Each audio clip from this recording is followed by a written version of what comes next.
नमस्कार. All exam कट्टा या यूट्यूब चॅनलवर सर्वांचं स्वागत आहे. विद्यार्थी मित्रांनो, तुम्हाला परीक्षा संदर्भात अभ्यासक्रम जे आहे त्या अभ्यासक्रमानुसार तुम्हाला क्लासेस उपलब्ध होतात आणि तिथं तुम्ही मार्गदर्शन देखील घेत असतात.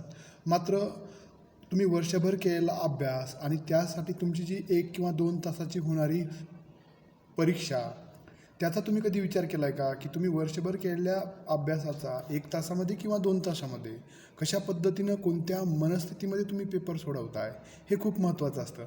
तुम्ही 1 वर्ष किती जरी अभ्यास केला आणि जर तुम्हाला 1-2 तासाचं जे तंत्र आहे ते तंत्र तुम्हाला देशामध्ये किंवा कोणत्याही स्पर्धा परीक्षेमध्ये कुठंही तुम्हाला पैसे देऊन किंवा क्लासेसमध्ये शिकवलं जात नाही. त्या तंत्राची जर आपल्याला जे अभ्यासू विद्यार्थी त्या तंत्र अवगत करतात, आत्मसात करतात, तेच 1 किंवा 2% विद्यार्थी यश खेचून आणत असतात. त्यामुळं आज आपण या व्हिडिओमध्ये तेच बघणार आहोत की अभ्यास झाल्यानंतरनं तुम्ही परीक्षेच्या हॉलमध्ये किंवा परीक्षेसाठी जात असताना तुमच्याकडं कोणकोणत्या बाबींची तुम्हाला स्वतःला जाणीव असणं गरजेचं आहे, तुम्हाला त्या बाबी माहीत असणं गरजेचं आहे. तेच आज आपण या व्हिडिओमध्ये पाहणार आहोत.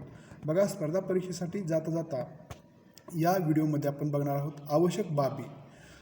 सुरुवातीच्या पहिल्या आवश्यक बाब आहे की तुमचं हॉल तिकीट, तुमचं पेन, पेन्सिल जे तुम्हाला तिथं सांगितलेलं आहे त्या सर्व बाबी. जसं पहिला मुद्दा आहे तुमचं हॉल तिकीट काढणं, डाउनलोड करणं, त्याची प्रिंटआउट असणं. त्याचबरोबर जर आवश्यक असेल तर पेन, त्यानंतर पेन्सिल, इरेजर म्हणजे तुमचं खोड रबर असेल ते तुम्हाला तुमच्याबरोबर घ्यायचं आहे.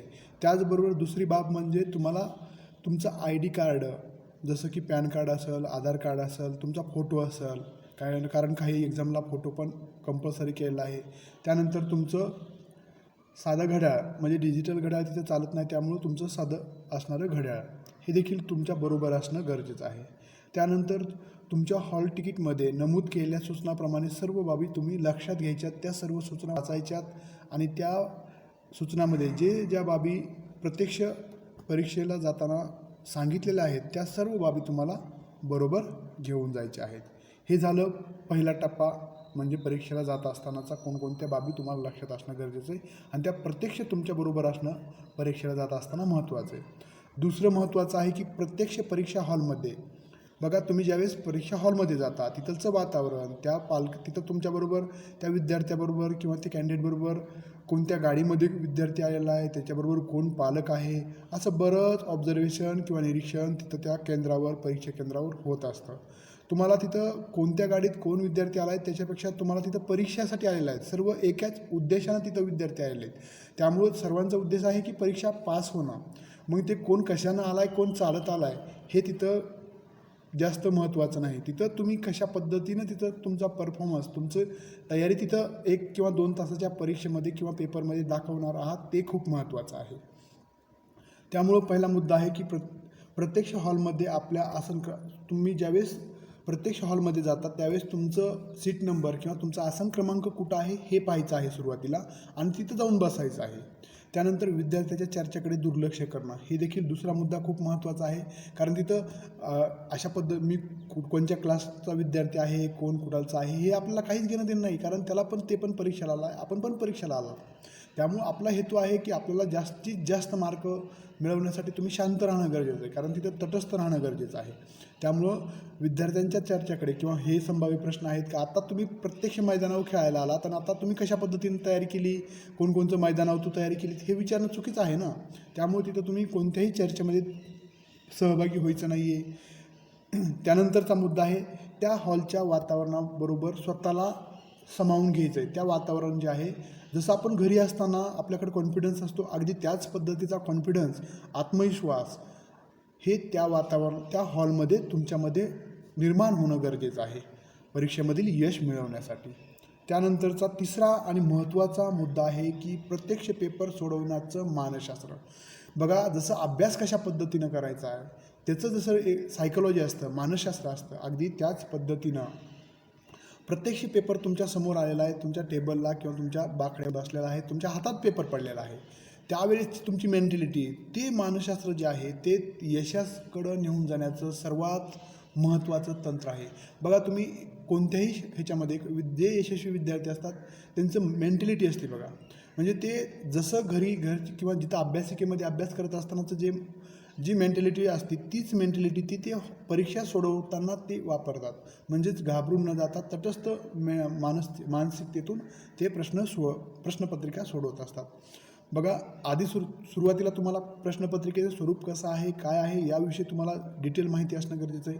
आणि परीक्षेचं मानसशास्त्र म्हणजेच की तुम्हाला स्वतःला त्या पेपरकडं बघत असताना तटस्थ राहता आलं पाहिजे. तुम्हाला सोपा प्रश्न वाटला आहे, लगेच तुम्ही गोल करायला गेलात. गोल करत असताना जर सिलिंग मिस्टेक झाली, बघा भरपूर विद्यार्थ्यांच्या सिलिंग मिस्टेक ह्या साधारणतः 5 ते 10% पेपरमध्ये होतात. आणि तेच मेरिटला मेरिटमधून बाहेर पडण्याचं 5 ते 10% मार्कातूनच तुम्ही बाहेर पडतात. याचं कारण म्हणजे सिलिंग मिस्टेक. त्यामुळे तुम्ही प्रॉपरली मेंटली तुम्ही मानसिकदृष्ट्या तुम्ही परिपक्व असणं गरजेचं आहे. पेपर सोडवत असताना कोणत्याही सोपा प्रश्न आला आहे लगेच आपण उतावळं व्हायचं आहे, किंवा कठीण प्रश्न आला आहे लगेच त्याच्यात प्रश्न सोडवत तुमचा वेळ घालवायचा आहे, असं कोणत्याही बाबीला तुम्ही बळी पडायचं नाही. त्यामुळे तुम्ही तटस्थ भूमिकेतून आणि मानसिकदृष्ट्या पूर्ण सक्षम आहात याच भूमिकेतून तुम्हाला हा पेपर सोडवायचा आहे.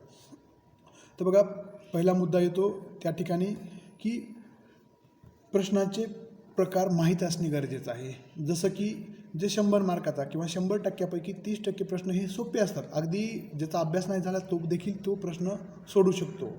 त्यानंतरचे 40% प्रश्न हे मध्यम स्वरूपाचे असतात. जसं आपण म्हणूयात की 4 पर्यायापैकी 2 पर्यायामध्ये तुमचं कन्फ्युजन असतं, किंवा हे का ते अशा स्वरूपाचे प्रश्न असतात 40%.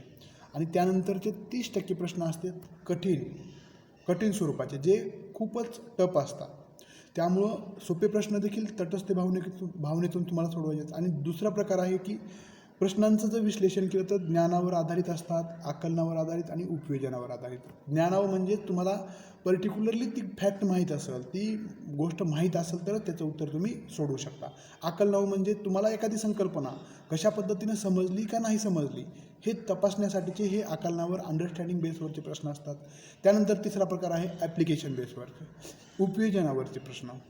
त्यामध्ये तुम्हाला ती एखादं ज्ञान कशा पद्धतीनं त्या सिच्युएशनमध्ये वापरता येतं या बेसवरचे प्रश्न असतात. त्यामुळं तुम्हाला हे सर्व प्रश्नांचं स्वरूप माहीत असणं गरजेचं आहे. त्यानुसार तुम्हाला पुढे जायचं आहे.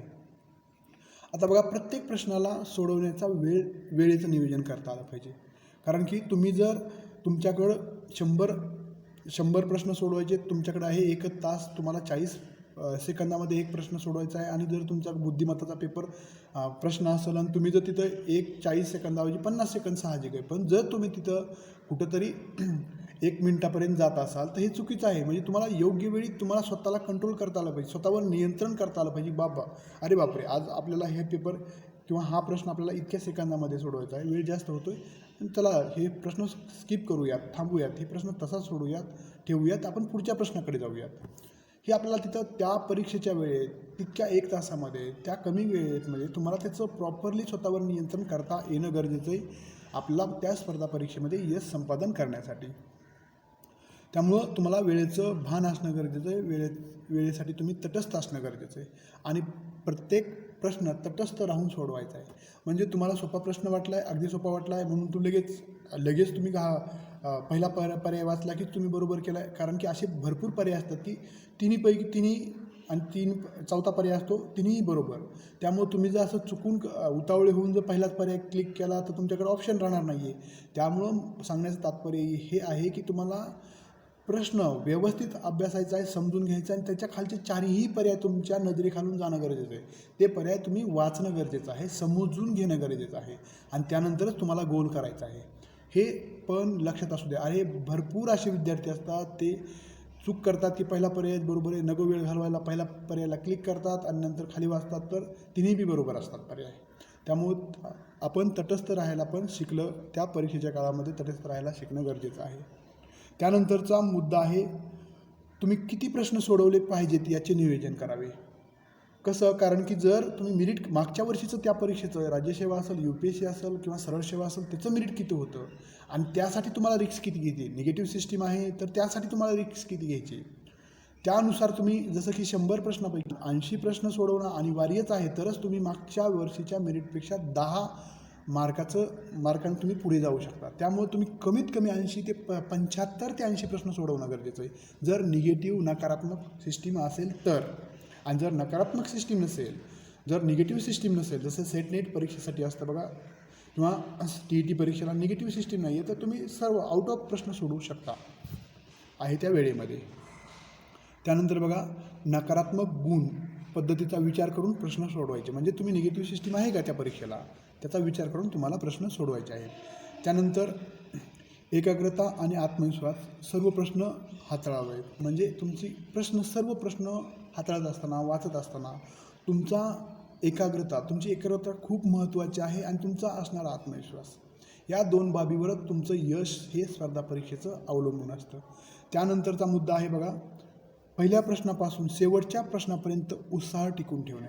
म्हणजे जर पहिला प्रश्न तुम्हाला आवड आलेला आहे, किंवा त्यानंतरचे काही प्रश्न, जसं की पहिला प्रश्न आणि 50 प्रश्नापर्यंत, किंवा पहिले 30 प्रश्न हे कठीण पातळीचे असतील, ते टफ असतील, तिथं तुम्हाला कुठंतरी तुमचा आत्मविश्वास ढळू देता कामा नये. तुम्हाला तिथून पुढचे प्रश्न जसं की 31 पासून 60पर्यंत अगदी सोपे प्रश्न असतील, किंवा 31 पासून 60पर्यंत मीडियम साईजचे प्रश्न असतील, मध्यम स्तराचे प्रश्न असतील, त्यानंतर 70 ते 100 प्रश्न हे सोपे असू शकतात.